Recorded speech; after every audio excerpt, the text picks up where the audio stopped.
In our solar system, we like to keep things simple. Just the one star found in the center with everything else orbiting around it, as is the case for most planetary systems found in the universe.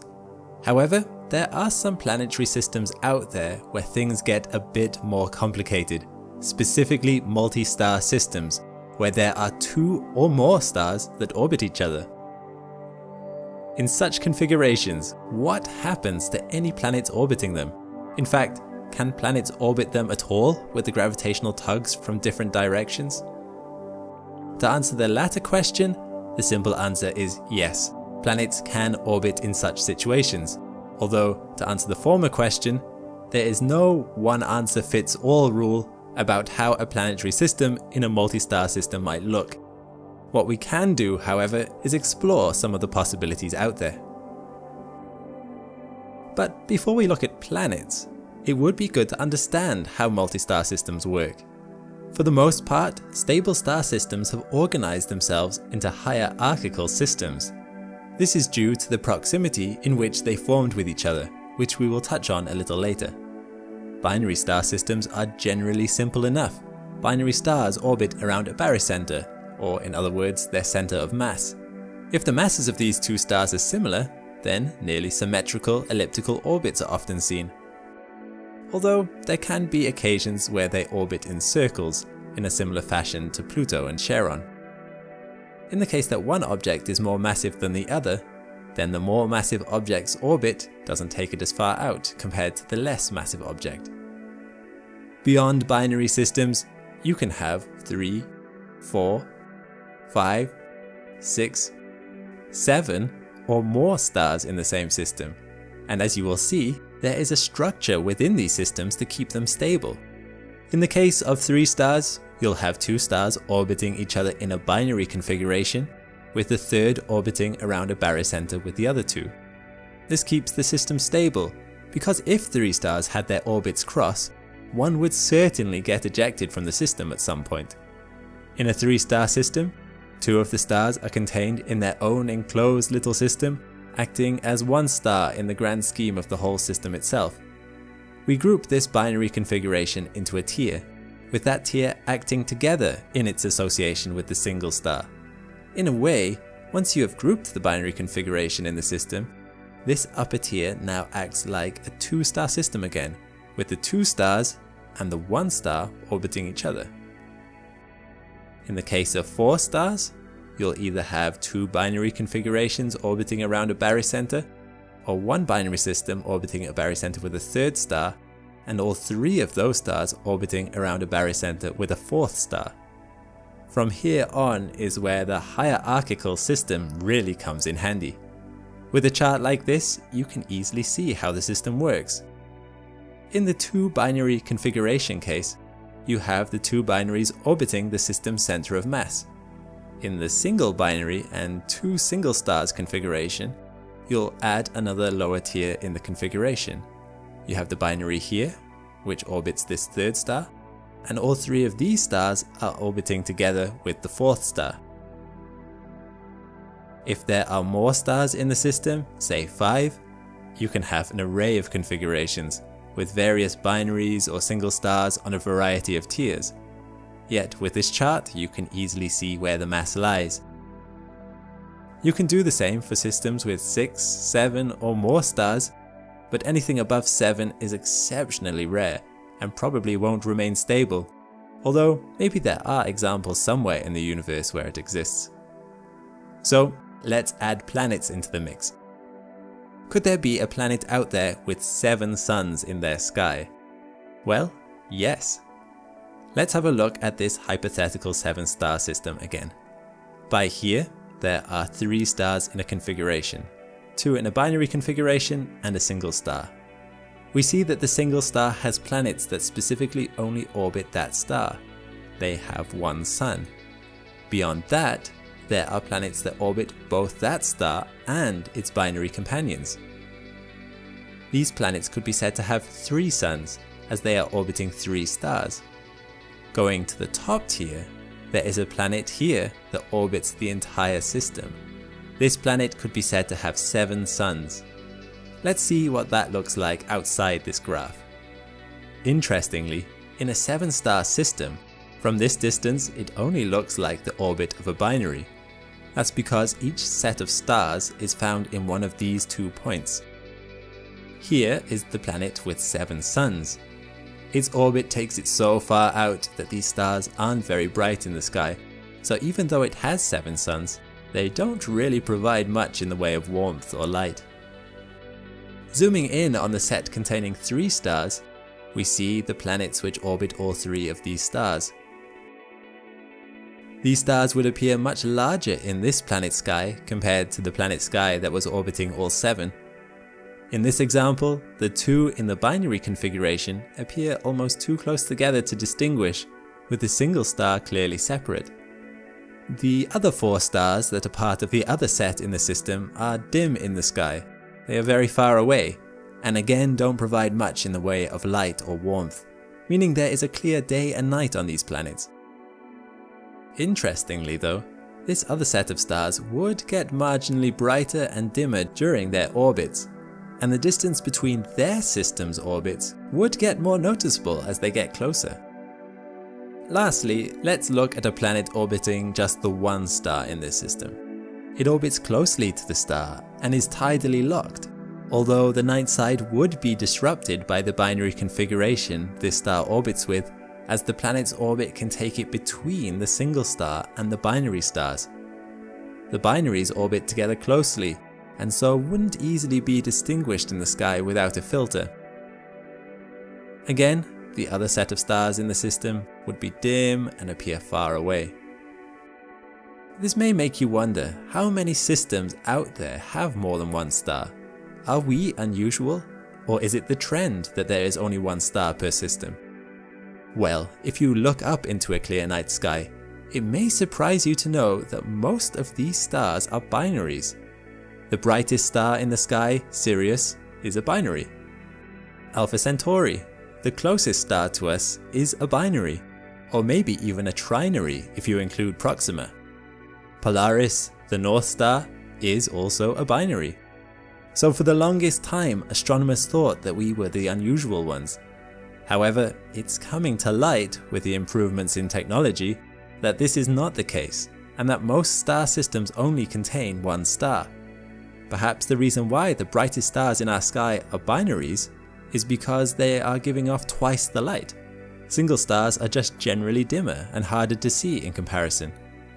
It doesn't help either that 85% of all stars in existence are red dwarfs, and it seems that only about 25% of them have companions. In fact, it's interesting that binaries occur much more frequently with the really massive stars, the blue and white giants. This could be because of how these stars formed. Red dwarfs weren't pumped with as much material as they were forming, hence why they never attained the mass of a blue giant. In an environment where forming a blue giant is possible, however, models suggest that several stars could form at the same time. At first, these systems would be chaotic. The stars would be ejected until order could be found. The ones that remained and survived were the ones that ended up absorbing the most interstellar medium, thus becoming the most massive of stars. The interstellar medium that ended up caught in protoplanetary disks around these stars later formed planets. In such turbulent conditions, it is likely that it's harder for planets to form compared to around a single star. However, it's certainly not impossible. So perhaps there is indeed somewhere out there where there is a planet with 7 suns. What a cool sight that would be too. I just can't help letting my imagination run with what that would be like. However, it probably wouldn't be so great for a nice consistent day and night cycle. So there we have it, how planets orbit in multi-star systems. Saturn is easily the most recognizable planet in our solar system, and some of its moons are the most famous too. Titan, Enceladus and Rhea all move like clockwork in an elegant dance around this ringed giant. But out in the far reaches of Saturn's gravitational influence, millions of kilometers from the planet, prowls an object that does not belong. It is dark, scarred, and solitary. it moves backwards, crashing against the flow of the rest of the system. It is a time capsule from an era when the giant planets migrated and the solar system tore itself apart. This is a world of landslides, of frozen carbon dioxide, and a hidden ring of dust so massive it dwarfs Saturn itself.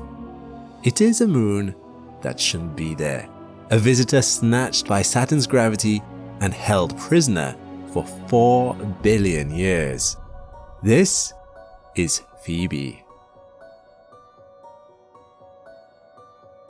I'm Alex McColgan, and you're watching Astrum. Join me today as we journey to the edge of Saturn's domain to unravel the secrets of its darkest, most mysterious moon. The story of Phoebe begins with a quiet revolution. For thousands of years, astronomy was limited by what is possible to see with the human eye. First astronomers used the naked eye, and then in the early 1600s, the invention of the telescope revolutionized what it was possible to see. But it wasn't until the 19th century that the dry plate photographic revolution changed everything. For the first time, astronomers could leave a camera shutter open for hours, allowing light to accumulate on glass plates, revealing objects thousands of times fainter than what Galileo or Cassini could have ever dreamed of observing themselves. In 1898, a team from the Harvard College Observatory, led by William Henry Pickering, set up an outpost in the thin, dry air of Arequipa, Peru. Using the 24-inch Bruce telescope, they began a deep photographic survey of the southern sky. The work was tedious. The glass plates were shipped back to Cambridge, Massachusetts, where they were pored over by computers, human analysts using magnifying loupes to spot new objects on the plates. Then, in 1899, Pickering was examining plates taken the previous August when he found a speck. It was faint, magnitude 15.5, roughly 4,000 times fainter than the limit of the naked eye.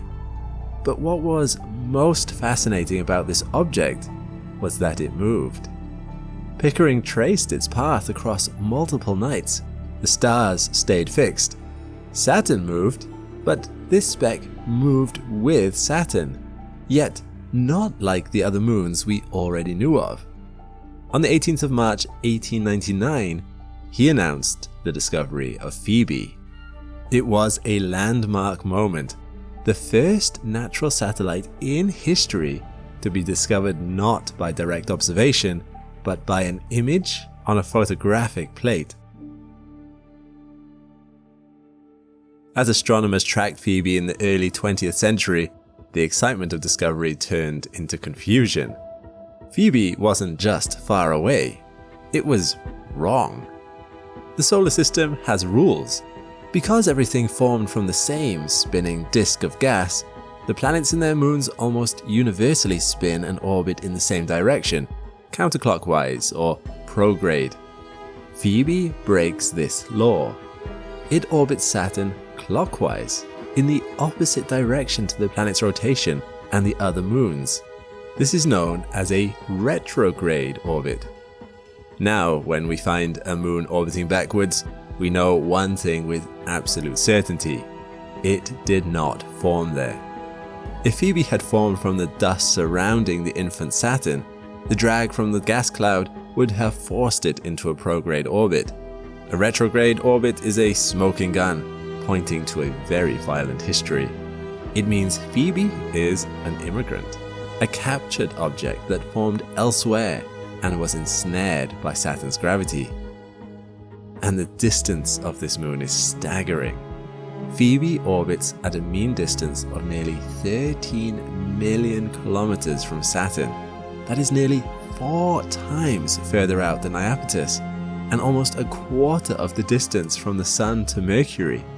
It takes 550 days, about 18 months, for Phoebe to complete a single lonely lap around the ringed planet. It's so far out that, from the surface of Phoebe, you would not be able to see the rings of Saturn with the naked eye.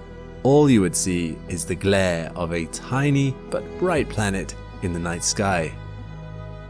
Because it is so far from its host planet, Phoebe went uninvestigated for nearly a century. Even Voyager 2, which flew through the system in 1981, only saw it as a jagged, dark blob from 2.2 million kilometers away. We knew it was there. We knew it was weird, but we didn't know what it was. That changed with Cassini. When mission planners were designing the trajectory for the Cassini spacecraft, they realized they had a unique problem. To enter orbit around Saturn, Cassini had to brake. This meant approaching the planet from the outside in. They realized that, on this arrival leg, before the critical engine burn that would trap the probe in Saturn's gravity, they could pass by Phoebe. It was a one-shot chance to get a close-up look at this elusive moon. The encounter had to happen on the 11th of June 2004, 19 days before orbital insertion, because once Cassini fired its engines and settled into the inner system, that was it. It would never have the fuel to go back to Phoebe or match its backward speed. For a few frantic hours, the dark moon filled the cameras, transforming from a dot into a complex world. The relative velocity of the flyby was a staggering 5.8 kilometers per second. And then, Phoebe was gone, receding into the darkness. The images Cassini beamed back revealed a world that looked nothing like its siblings. Phoebe is roughly spherical, about 213 kilometers across, but it looks absolutely beaten. It is dark, with an albedo of just 10%, making it as black as asphalt. Cassini's cameras mapped the surface in detail, revealing the crater saturation and brightness variations. Spectrometers analyzed the surface composition, detecting water ice, carbon dioxide, iron-bearing minerals, and signatures consistent with primitive carbonaceous materials found in meteorites expected in outer solar system bodies. Dominating the surface is the Jason crater, a massive impact basin 101 kilometers wide, nearly half the diameter of the moon itself. The fact that Phoebe survived such a hit is not only astonishing, it tells us it is a solid body and not a loose pile of rubble like some asteroids we've been visiting. But the most striking features were the landslides. Gravity on Phoebe is weak, but strong enough that when meteorites strike, they destabilize the crater walls. Cassini saw bright, white streaks where the dark surface material had slumped away. Phoebe isn't a rock, it's a dirty ice ball. It is an ice-rich body coated in a thin veneer of dark dust, perhaps only a few hundred meters thick. The true nature of Phoebe was hidden in its density. By measuring how much the moon tugged on Cassini during the flyby, scientists calculated its density to be about 1.63 grams per centimeter cubed. This is the key. Saturn's regular moons are mostly pure, porous ice, about 1 gram per cubic centimeter. Phoebe is much denser, implying it is around 53 to 67% rock. This density is similar to Pluto and Triton. It suggests that Phoebe is a planetary embryo, a world that started to differentiate, separating into a rocky core and an icy mantle, but was stopped sometime in its development. The chemical fingerprint confirmed it. Cassini spectrometers detected carbon dioxide trapped in the surface rocks. On the inner moons, volatile CO2 would have boiled away eons ago. Its presence here confirms that Phoebe formed in the deep freeze of the outer solar system, far beyond the orbit of Neptune, a survivor from the Kuiper Belt that found its way to Saturn and got caught up in its gravitational pull. And Phoebe's story doesn't end with its capture. For billions of years, this dark moon has been subjected to a relentless rain of micrometeoroids. Every tiny impact blasts a little bit of that dark surface material into space. Because Phoebe's gravity is so weak, this dust escapes easily, entering a retrograde orbit around Saturn. Over billions of years, this dust has accumulated into a structure that remained hidden from humanity until 2009. Using the Spitzer Space Telescope, astronomers discovered the Phoebe ring. And it is enormous. This ring is invisible to the naked eye, but in infrared, it glows. It spans from 6 million to 16 million kilometers from the planet. You could fit roughly 1 billion Earths within its volume, and if you could see it from Earth, it would be the width of 2 full moons in our sky. It is the largest ring in the solar system, and Phoebe orbits right in its heart. But the dust particles within it are spread extraordinarily thin, making it virtually invisible in reflected sunlight. Spitzer could only detect it by sensing the faint thermal glow emitted by the sparse dust grains themselves. Crucially, this gigantic ring is tilted by 27 degrees relative to Saturn's main flat ring plane, perfectly matching the inclination of Phoebe's own orbit. It also shares Phoebe's retrograde motion. The ring's composition, inferred from its infrared signature, is consistent with the dark, primitive material making up Phoebe's surface. The source was confirmed. Micrometeoroid impacts on Phoebe are in fact generating this vast, diffuse halo of dust.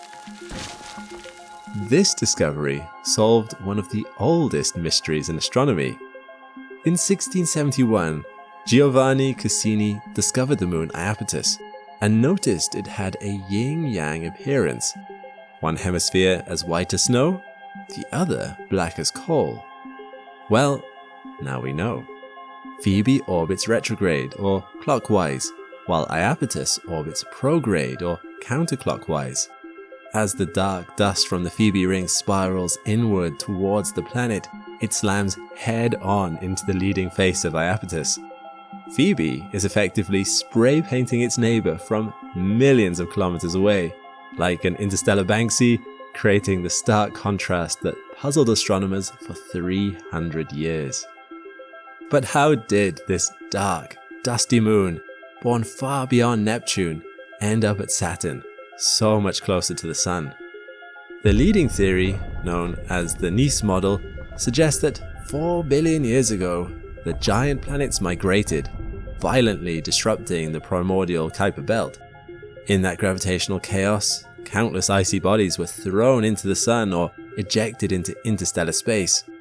But a lucky few, like Triton and Phoebe, were captured and became moons.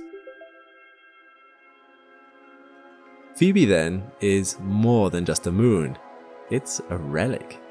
It is a surviving piece of the building blocks that formed the outer solar system, preserved in the deep freeze of Saturn's gravity.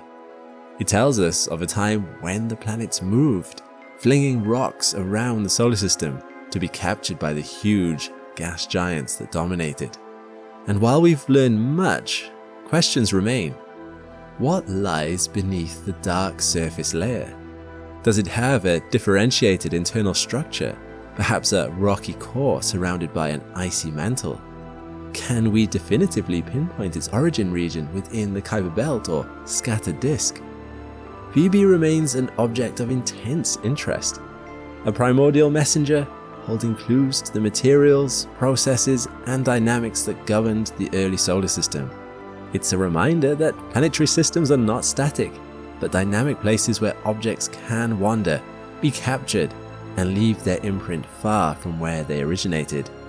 Phoebe, the dark intruder, continues to orbit Saturn, a lonely sentinel that has left a permanent mark on the Saturn system.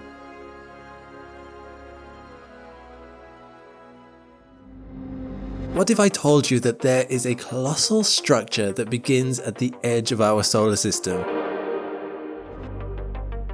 One that encircles our sun and all of the planets, but we've never seen it. A shell made up of billions or even trillions of ancient icy chunks the size of mountains marks the outermost boundary of our solar system, or so we think. Jaw-droppingly far away, beyond the reach of even our most powerful telescopes, the Oort cloud is a region shrouded in mystery and speculation where the sun's influence grows faint as it brushes up against the void of interstellar space. What exactly is this Oort cloud? If we've never directly observed it, how do we know it's out there? And why do some people question its existence? Let's find out. I'm Alex McColgan and you're watching Astrum. Join me today as we venture to the farthest reaches of our solar system and beyond to construct an image of this unseen astronomical wonder. You've probably heard of the asteroid belt, and maybe even the Kuiper belt. At two different locations in our solar system, these roughly donut-shaped bands of debris each move in the same direction, and more or less on the same orbital plane as the planets around our Sun. The asteroid belt is the closest to the Sun of these two debris rings, located between Mars and Jupiter, and consists of millions of orbiting asteroids. The Kuiper belt, on the other hand, was first proposed by astronomer Gerard Kuiper as the origin of short-period comets in the mid-20th century. It is a massive field of icy debris out past Neptune. Occasionally, a piece of Kuiper belt debris will get pushed by gravity, sending it on a new orbit closer to the Sun. In some cases, this creates a new short-period comet. These comets have orbits of less than 200 years and are often predictable as they continue to make subsequent orbits around the Sun. At the same time that Kuiper was investigating short-period comets, a Dutch astronomer named Jan Oort was contemplating the origin of long-period comets. Few scientists of the 20th century made more contributions to astronomy than Oort.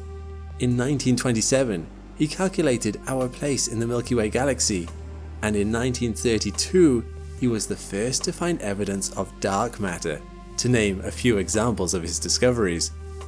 In 1950, Oort was the first to theorize the existence of a thick bubble of swarming, icy debris that surrounded our entire solar system, now known as the Oort cloud. But unlike the asteroid belt and Kuiper belt, it's still yet to be directly observed. To understand this theory, let me explain what led Oort to this proposition. Unlike comets with short orbits, such as Halley's Comet with an average period of 75.3 years, or Comet Encke with a period of just 3.3 years, long-period comets were unpredictable. For one thing, their orbital periods were so long that in some cases they could take as many as 30 million years to complete one orbit. And curiously, these comets came from all different directions and had various orbital inclinations. It was a mystery on the grandest of scales, but Oort noticed a few things that all of these long-period comets had in common. Their orbits indicated that these comets weren't coming from far out in interstellar space, but that their origin had to be closer to home. However, as I'll explain in a moment, not too close to home. So, if these long-period comets weren't coming from the Kuiper belt and weren't coming from far out in interstellar space, where were they coming from? Oort found a peculiar similarity among the orbits of these comets, one that might provide the answer to that question. The point in a comet's orbit where it is most distant from the Sun is called the aphelion.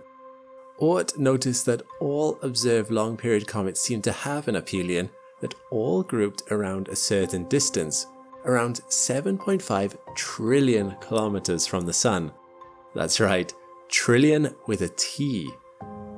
As you can see, when it comes to the distances I'll be talking about in this video, our typical units of measurement fall a bit short.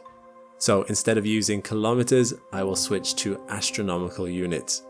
1 astronomical unit, or AU, is defined as the distance between Earth and the Sun, or about 150 million kilometers.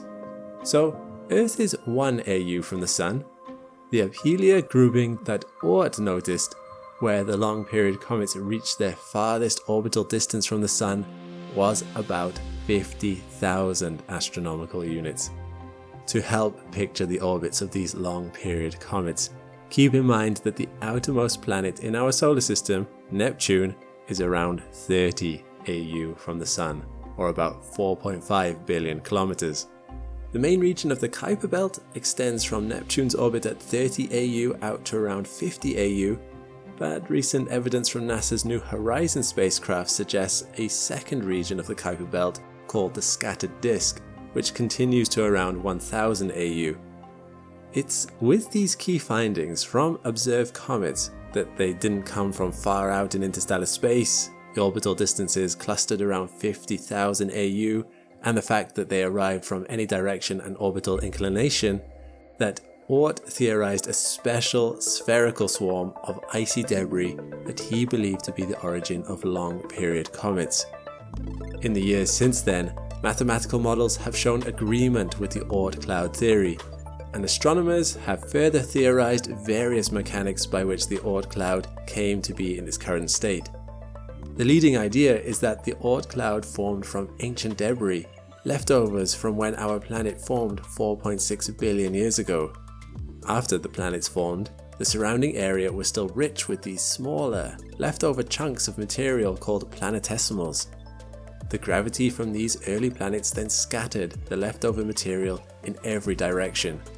Some material was flung out of the solar system entirely, but a significant portion was sent into seemingly random, eccentric orbits around the Sun. These scattered planetesimals had eccentric enough orbits that they were influenced by gravitational forces outside of our solar system, while still remaining captured in our Sun's orbit. And it's believed that this is how these billions or trillions of icy chunks came to be part of the Oort cloud. Gravitational perturbations can force Kuiper Belt objects out of place, creating short-period comets.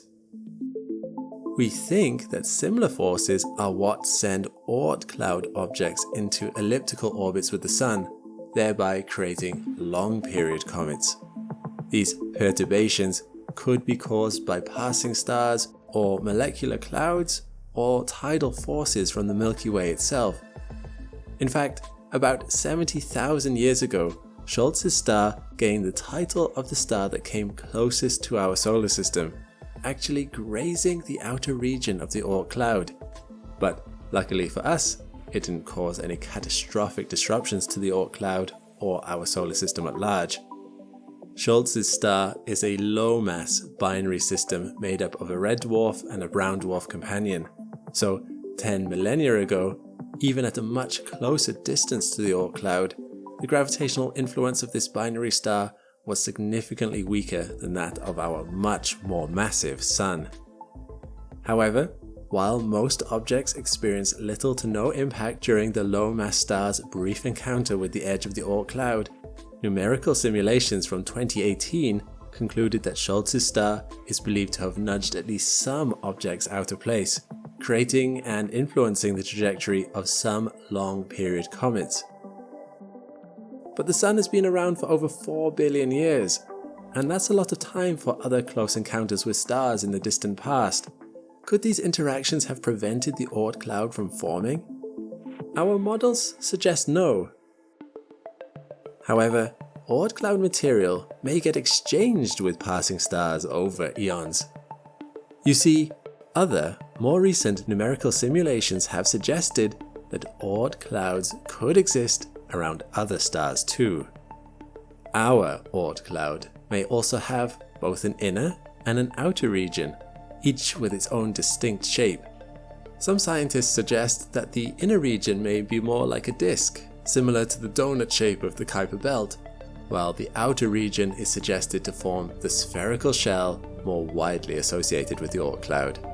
Altogether, the inner edge of this two-region Oort cloud may be 2,000 astronomical units from the Sun at its closest, with the far edge stretching all the way out into interstellar space, potentially reaching as far as 100,000 astronomical units from the center of our solar system.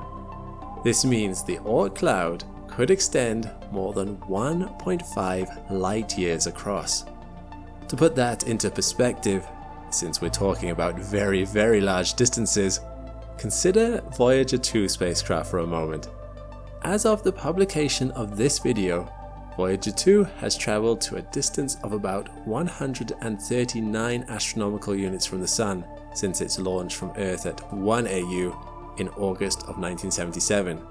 That's about 3.3 AU per year, or about 56,000 kilometers per hour. It's the second farthest human-made object in space, just after Voyager 1. In August 2007, Voyager 2 passed beyond the boundary of the heliosphere, the outermost layer of the Sun's atmosphere. It extends out beyond the planets, and 3 times further than the distance to Pluto. Outside of the heliosphere, the Sun's constant flow of charged particles, called the solar wind, is finally impeded by the interstellar medium. And in November 2018, Voyager 2 finally crossed the final layer of solar turbulence called the heliosheath and continued on into interstellar space. Despite passing beyond the heliosphere and well past the main Kuiper belt, Voyager 2 would still need to travel for another 300 or so years just to reach the innermost edge of the Oort cloud. That's how far away it is. And to fly through the Oort cloud, that could take another 30,000 years.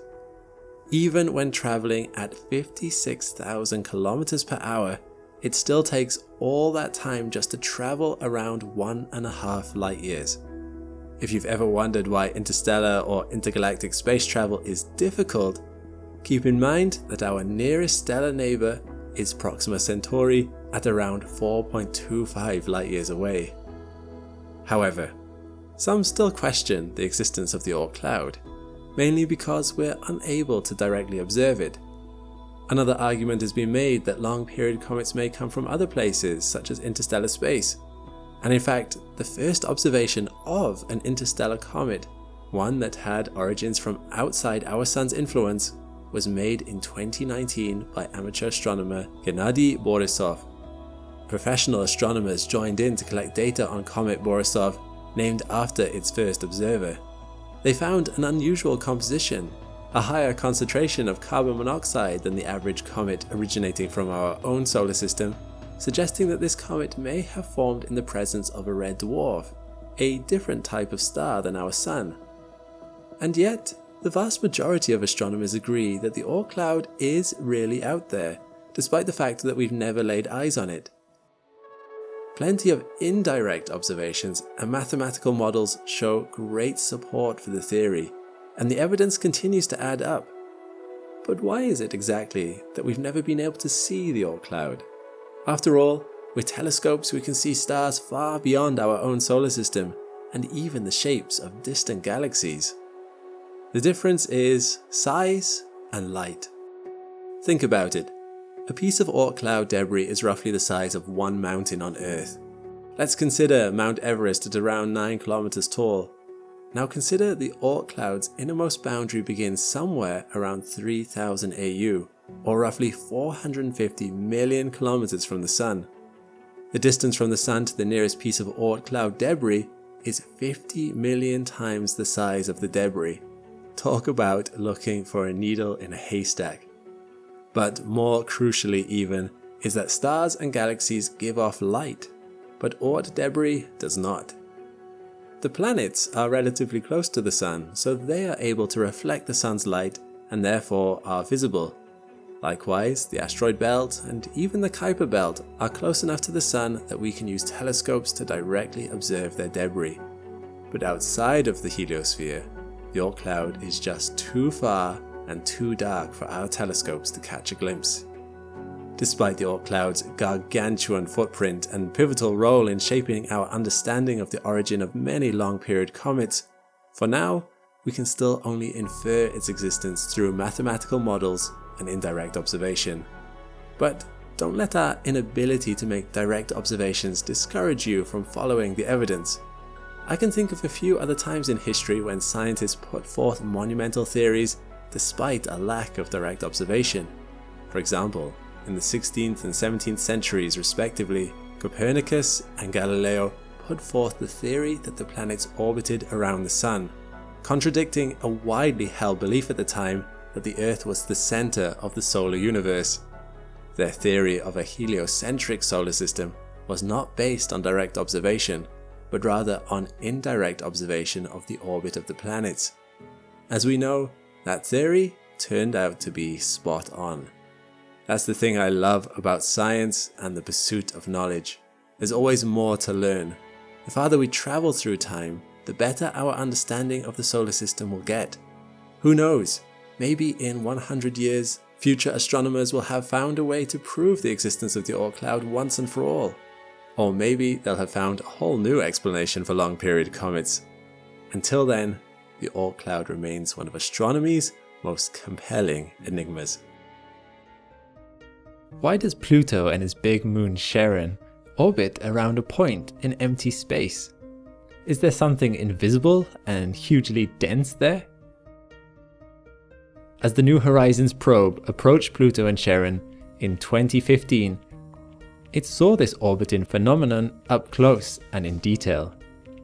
But in reality, scientists were expecting this before New Horizons even arrived, even though they had never detected anything present at that point. This is because everything in space, not just Pluto, orbits around a barycenter. A barycenter is the center of mass between two objects. To help visualize this, if I get a nice butternut squash on one end of a stick and a kiwi on the other end, we can see that the center of mass is more towards the butternut. For most of the planets, they have a much greater mass than the moons orbiting them. So the center of mass in these situations resides within the planet itself, meaning it just wobbles as the moon's gravity tugs on it. With Pluto and Charon though, they are much more similar in mass, which means the point in which they orbit is outside of Pluto, making it appear like they are swinging around an invisible object in space. The only other place that this happens with all the other big celestial objects in the solar system is, surprisingly, the Sun and Jupiter. Thanks to the phenomenal mission of the Gaia Sky Survey, we now know that there are at least 300,000 stars within 326 light years of us, and we have recorded their velocity and the direction they are moving through the galaxy. Most stars are heading in the same way, although you'll immediately notice some that are heading in any direction, some leaving the galaxy altogether. 80 million years into the future, the stars have spread out a lot, but due to what is believed to be density waves within the galaxy, a lot of the stars reconvene at the galaxy's arms. The bright clumps within these stars are star clusters, all of which tend to have the same velocity and direction, meaning that while the cluster stretches over time, generally they stay together. Eventually, the stars that once surrounded us will form a ribbon around the entire galaxy. Uranus is a world of mystery. It is one of the least explored planets in our solar system due to its remarkable distance from us. Out of all the planets, only Neptune is further away. In 1986, the Voyager 2 spacecraft whizzed by and found out some very interesting information about the planet that wasn't known before. But out of all its unusual characteristics that set it apart from any other planet, its axial tilt is perhaps the most peculiar. To find out the reason for Uranus's weird axial tilt, I visited Michael Brightmore, president of the Cleethorpes Astronomical Society. Well, if I can just demonstrate, John, using this little prop. When the solar system was formed, it was formed from this great big disk of dust and gas. So everything in the solar system, when this dust and gas solidified into the rocky planets and the gas giants and the ice giants, everything was perpendicular to the plane that the planets eventually orbited in. So Uranus would have started out like this. as did the Earth and all the other planets. At some stage in the distant past, and probably soon after its formation, something hit Uranus, and from going like that, it ended up with an axial tilt of about 98 degrees. So it's now revolving like that. And of course it's often described as rolling around the Sun, and that's what it does all the way around the Sun. The Earth doesn't have quite so pronounced an axial tilt, it's just 23.5 degrees. So the Earth is going round like that, whereas Uranus is just over 90 degrees, and it's actually rotating about its axis in that way. This is very unusual, and it leads to, a lot of considerations about its weather. The Earth's seasons and weather are all based on our axial tilt. Sometimes the northern hemisphere is tilted towards the Sun. That's our summer in the northern hemisphere and the winter in the southern hemisphere. And as it goes round, we go past the equinox, where it's neither tilted towards or away from the Sun. And then back round the Sun to winter, where the northern hemisphere is away from the Sun. That's our northern hemisphere winter and the southern hemisphere winter. But it makes you wonder what on earth the weather would be like on Uranus that's tilted with often its axis pointing towards the Sun. It takes 84 years for Uranus to actually orbit all the way around the Sun and back, whereas the Earth does that in just 1 year. So, for a lot of that orbit, its axis and its north pole is pointing directly towards the Sun. And the equatorial regions are getting very little sun. Now that's interesting because it was in that position when Voyager 2 actually flew past it. It had got its southern axis pointing directly towards the Sun. And what Voyager 2 didn't see, which it expected, was a lot of weather patterns on the surface. As we see all the time with Jupiter, we see these lovely bands and vortexes and the great red spot. But Uranus at that time in 1986 was quite bland. There was no cloud structures. It wasn't realised at the time that that was a phenomena of this position in the sky. Later on, as it got a quarter of the way around its orbit, in about 2007, the Hubble Space Telescope was looking at it, and a lot more weather features started to appear. So, depending on where it is in its orbit, dictates the sort of weather patterns. And it does have weather. It has winds of up to 800 miles an hour. They're largely hidden by the atmosphere, but using different wavelengths, such as infrared, we are able to see these now. But unfortunately, Voyager 2 didn't get much of a look at them. So that's the axial tilt of Uranus. It's almost on its side, and it's like rolling around the Sun in its 84-year orbit. Since Voyager 2, we haven't been back to Uranus. But if there will be future missions, hopefully we'll get more information on why Uranus is the way it is. There are a lot more unanswered questions about Uranus that we haven't got into today, and hopefully as we learn more, it won't only be the planet that is known for being the butt of jokes. A massive thank you to our astronauts on Patreon. This video had no sponsors, but it was still made possible thanks to the hundreds of members we have there. Link is in the description to join our growing community. Patreon is where Astrum truly takes shape. A place for people who love space, who want to see these videos keep improving and reaching more curious minds.